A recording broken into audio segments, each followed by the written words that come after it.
Assalamualaikum warahmatullahi wabarakatuh. Bagaimana kabar kalian semua? Semoga baik. Perkenalkan, nama saya Lutfiatun Nafiah, NIM 2021800041, PGSD 6A, Universitas Muhammadiyah Purworejo. Pada kesempatan kali ini saya akan menjawab dari beberapa pertanyaan dari pembelajaran kita, yaitu tematik terpadu. Yang pertama, poin pertama, dengan soal jelaskan definisi dari tema. Nah, tema itu sendiri secara harfiah adalah topik atau pokok pembahasan. Sementara Montgomery tahun 1992 menyatakan bahwa tema dapat merujuk kepada suatu konsep atau objek nyata.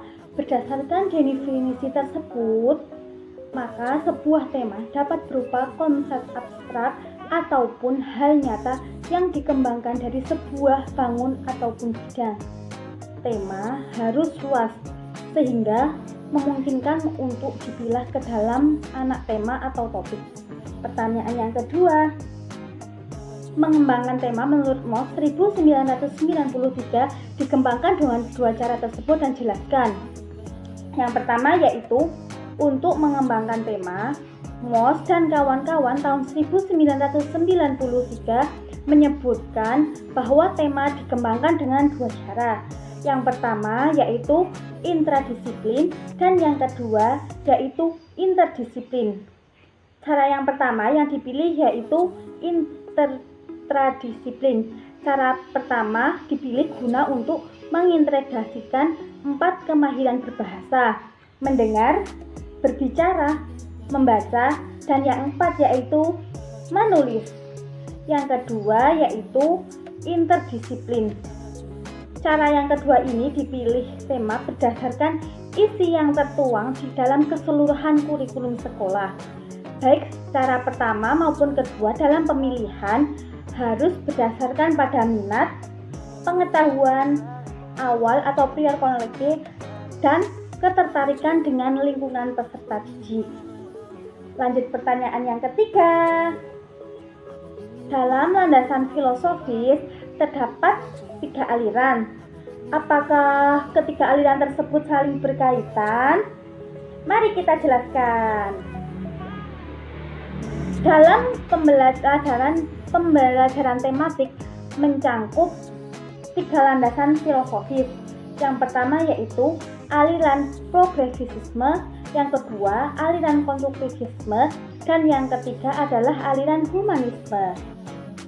Pada aliran progresivisme memandang proses pembelajaran perlu dikatakan pada ketentuan kreativitas, pemberian sejumlah kegiatan, suasana yang alamiah ataupun natural, dan pemerhatian pengalaman peserta didik. Nah, untuk yang aliran konstruktivisme melihat langsung pengalaman peserta didik sebagai kunci dalam pembelajaran. Menurut aliran ini, pengetahuan adalah hasil konstruksi atau pembentukan manusia. Manusia berkonstruksi pengetahuannya melalui interaksi dengan objek, fenomena, pengalaman, dan lingkungannya. Pengetahuan tidak dapat ditransfer begitu saja dari seorang guru kepada anak, tetapi harus diintegrasikan sendiri oleh masing-masing peserta didik. Pengetahuan bukan sesuatu yang sudah jadi, melainkan suatu proses yang berkembang terus-menerus. Keaktifan peserta didik yang diwujudkan oleh rasa ingin tahunya sangat berperan dalam perkembangan pengetahuannya. Aliran humanisme melihat peserta didik dari segi keunikan, kekhasannya, potensinya, dan motivasinya yang dimiliki. Aliran humanisme terkait dengan motivasi yang dimiliki peserta didik. Lah, kenapa kok saling ketertarikan? Ya, 3 landasan tersebut sangat ketertarikan. Dalam landasan psikologis, pembelajaran tematik terutama berkaitan dengan psikologi perkembangan peserta didik dalam psikologi belajar. Psikologi perkembangan diperlukan terutama dalam menentukan isi maupun materi pembelajaran tematik yang diberikan kepada peserta didik. Kenapa? Agar peserta didik tingkat keluasan dan dan kedalamannya sesuai dengan tahap perkembangan peserta didik tersebut. Psikologis belajar memberikan kontribusi dalam hal bagaimana isi maupun materi tersebut disampaikan kepada peserta didik dan bagaimana pula peserta didik harus mempelajarinya. Nah, itulah kenapa alasannya harus keterkaitan. Untuk pertanyaan yang keempat, sebutkan 5 prinsip dalam proses penggalian tema. Ya, saya akan membacakannya. Yang pertama, yaitu tema yang dipilih hendaknya juga mempertimbangkan ketersediaan sumber belajar. Yang kedua, tema yang dipilih hendaknya mempertimbangkan kurikulum yang berlaku serta harapan masyarakat. Yang ketiga, tema harus disesuaikan dengan perkembangan siswa karena sangat berpengaruh kepada siswa tersebut. Yang keempat, tema harus bermakna. Maksudnya, tema yang dipilih induk dikaji harus memberikan bekal bagi siswa untuk belajar dari pembelajaran selanjutnya.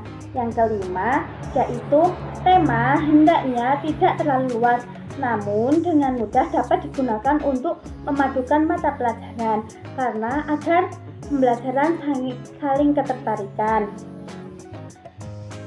Lanjut, untuk soal yang terakhir yaitu berdasarkan perbedaan antara pembelajaran berbasis tema dan pembelajaran unit tematik oleh Manning dan Lone 1994, jelaskan antara pembelajaran berbasis tema dan berbasis unit dari sisi kerangka teori yang melandasinya dan peran guru dalam tambahkan menjelaskan Anda. Nah, di sini saya akan menjelaskan bahwa dalam pembelajaran berbasis tema, guru berperan sebagai fasilitator dan motivator untuk mendorong siswa didiknya untuk mengambil prakarsa. Guru di sini memberikan kesempatan kepada peserta didik untuk bersama-sama memilih dan mengembangkan tema berdasarkan minat dan pengetahuan yang dimiliki. Nah, untuk pembelajaran berbasis unit, di sini guru berperan sangat domain tema yang dipilih dari terancam dalam kurikulum. Terdapat beberapa perbedaan pembelajaran antara berbasis tema dan berbasis unit. Nah, dari segi pemilihan tema, pembelajaran berbasis unit dipilih oleh guru dari tema yang mencangkup dalam kurikulum. Sedangkan pembelajaran berbasis tema dinegosiasikan antara guru dan murid. Dari segi yang kedua, dari segi isinya, pembelajaran berbasis unit ditentukan berdasarkan topik, sedangkan pembelajaran berbasis tema fokus pada isu atau tema yang luas. Yang ketiga, keragaman budaya. Perbedaan berbasis unit dipilih dan ditentukan untuk periode tertentu, sedangkan pembelajaran berbasis tema terintegrasi ke dalam lingkungan sekolah. Yang keempat, kerangka teori yang melandasinya. Untuk pembelajaran berbasis unik yaitu behaviorisme, sedangkan untuk pembelajaran berbasis tema yaitu konstruktivisme. Yang keempat, pengembangan keterampilan. Untuk pembelajaran berbasis unik, keterampilan spesifik berkaitan dengan bidang tertentu, sedangkan untuk berbasis tema, keterampilan topik berbasis pada peserta didik. Peran guru. Untuk peran guru dalam pembelajaran berbasis unik, guru menentukan, mengarahkan, dan merencanakan semua kegiatan yang ada dalam pembelajaran, sehingga semua itu yang menentukan itu guru. Murid hanya mengikuti apa yang dikatakan guru. Untuk pembelajaran berbasis tema, di sini guru berperan yaitu memandu peserta didik dalam pembelajaran. Guru berperan serta sebagai anggota komunitas belajar, berperan sebagai model bagi peserta didik. Dalam kegiatan pembelajarannya, dalam pembelajaran berbasis unik, guru menyiapkan kegiatan pembelajaran tidak selalu tentang isi pembelajaran, sedangkan pembelajaran berbasis tema, peserta didik itu diberikan pilihan dan direncanakan secara komprehensif oleh guru dan peserta didik dalam kegiatan terpadu dengan aspek-aspek isi pembelajaran dalam kurikulum sekolah.